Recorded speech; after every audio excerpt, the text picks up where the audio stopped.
আপনার হাসপাতালের উপর থেকে আরে হাতটা ধরে আগা না হাতটা ধর সাইডে সাইডে আসো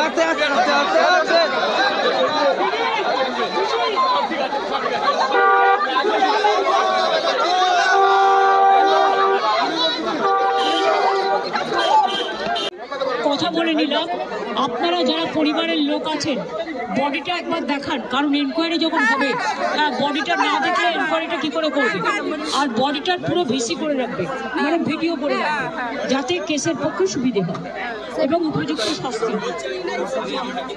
হ্যাঁ, আর ক্ষতিপূরণ ডিএম এর যেটা আছে ক্ষতিপূরণটা আমার সাথে কথা বলে নেবে কীভাবে করবে, হেলথ ডিপার্টমেন্টের সাথে কথা বলে নেবে, আর চাকরিটা আমি আমার নিজের কোথা থেকে করে দেবো, কালকের মধ্যে পৌঁছে দেবো। Thank you. আর তোমরা দেখো এই ধরনের কাজ যেন না হয়, যারা করছে তাদের চাকরিতে তাদের সাসপেন্ড করবে। এনকোয়ারি করে দেখো, এটা ঠিক নয়। যদি অ্যাক্সিডেন্টে উড়ে গিয়ে থাকে তাহলে যে অবস্থায় এসছিল এবং সেটা তোমরা পাবে, তোমাদের দেখে নাও সিসিটিভি, ঠিক আছে?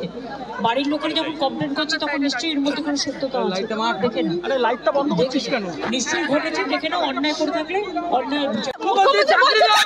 চাকরি দিয়ে জীবন ফিরে যাবে। হ্যাঁ, উনি কত সবাইকে চাকরি দিয়ে দিচ্ছে। অশিক্ষিত উনাকে গদি ছাড়তে বলুন, উনাকে গদিটা ছেড়ে বসতে বলুন। ভয়ঙ্কর অভিযোগ। চাকরি কি হবে? আমাদের মুখ্যমন্ত্রী মূর্খ, উনাকে চটি পেটা করা উচিত। মতো মানুষকে উনাকে সিএম কে নামা উচিত। মুখ্যমন্ত্রীকে সামলাতে হলো না, হাসপাতালের পর না তাই নাই তো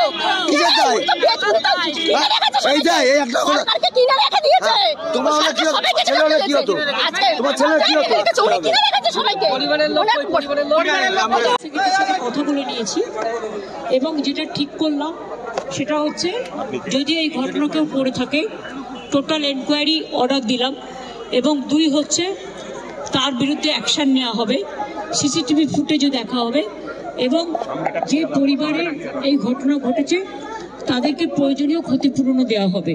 যে মারা গেছে তাকে তো ফিরে পাওয়া যাবে না, কিন্তু যারা এই অপরাধটা করেছে তাদের বিরুদ্ধে যাতে বিচার পান আপনারা, তার জন্য এনকোয়ারি করে শাস্তি দেওয়া হবে।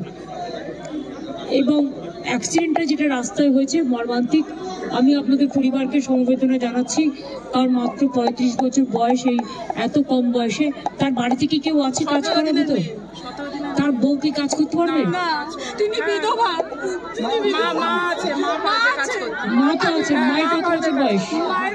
50 হবে, 50 হয়নি, 48 শুনেছেন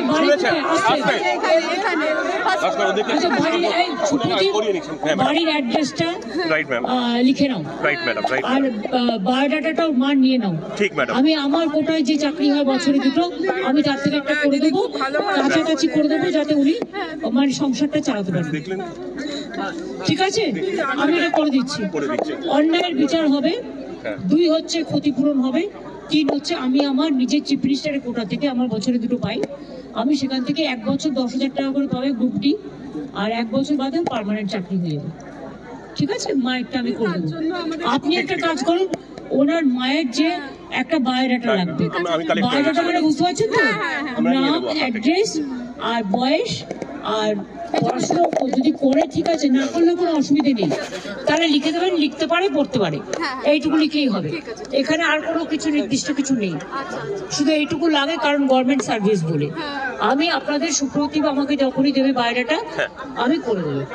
আমি 2 দিন টাইম নিচ্ছি, ও কালকে আপনাদের বাড়ি থেকে কালেক্ট করবে, কালেক্ট করে আপনারা মৃতদেহ সৎকার করে নিন, কালকে কালেক্ট করবে, ডিএমও আছে এখানে। 1 হচ্ছে এনকোয়ারি হবে, 2 হচ্ছে ক্ষতিপূরণ হবে, 3 হচ্ছে ওর মাকে আমি একটা চাকরি করে দিচ্ছি আমার নিজের কোটা থেকে। বায়োডাটাটা সুপ্রতিম আমার কাছে পৌঁছে দেবে, কালকের মধ্যে যদি সন্ধ্যাবেলা গৌতমদার হাতে পৌঁছে দেবে বলে রাখবো, তাহলে আমি পরশু দিনই অ্যাপয়েন্টমেন্ট লেটার একদম ম্যাডাম কাল পৌঁছে দেবো, ওদের বাড়িতে এসে পৌঁছে দেবে, কাল পৌঁছে যাবে ম্যাডাম। দিদি দিদি না, বারাসাত মেডিকেল কলেজ, দিদি দিদি 1 মিনিট দিদি, আমাদের medical college, Barasat medical college, দিদি দিদি শুনেছে, দিদি দিদি আপনাকে তো অভিযোগ করলো। ঠিক আছে ধরিস ধরিস দিদি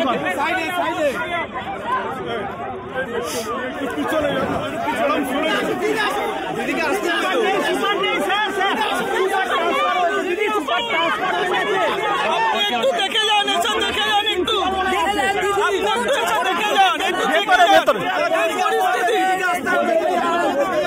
দিদি বলছে তো চুপ করে এত বড় হসপিটাল একটা ফ্রিজের ব্যবস্থা নেই। আমি তো সরে রেখেছি, আমি আরো গাছ দিয়ে রেখেছি, একটা ফ্রিজের ব্যবস্থা নেই। এত বড় হসপিটাল পানি রাখার জন্য বরফ কিনে দিতে হয়। দিদি বলছে আস্তে আস্তে, দিদি শুনছে আস্তে আস্তে।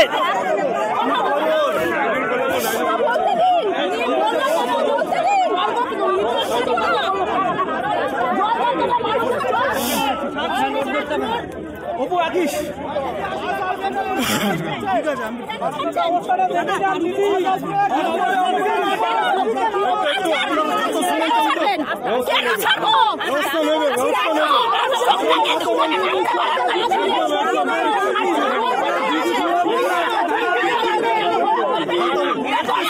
কি বলছেন, কি বলছেন?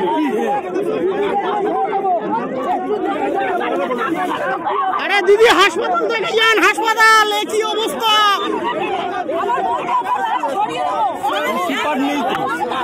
সাংবাদিক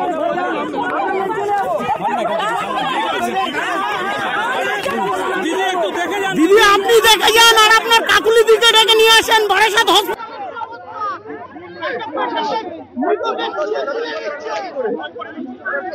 মৃতদেহ চোখ তুলে নিচ্ছে,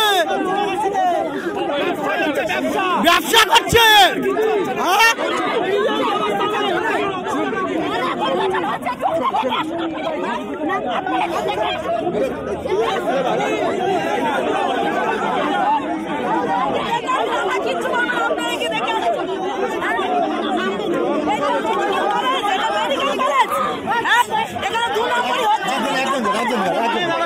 ঠেলো না দাদা, ঠেলো না, লেগে যাবে, ঠেলো না, লেগে যাবে।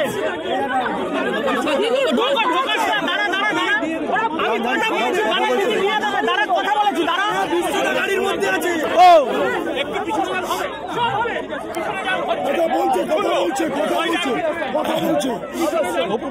ছবি কিন্তু কথা বলছে।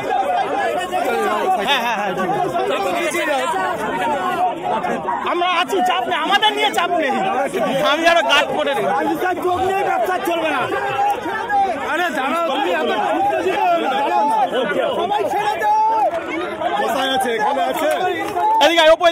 এইখান থেকে নেবো, এখান থেকে আমরা যাচ্ছি না আমরা এখানেই আছি, কোনো চাপ।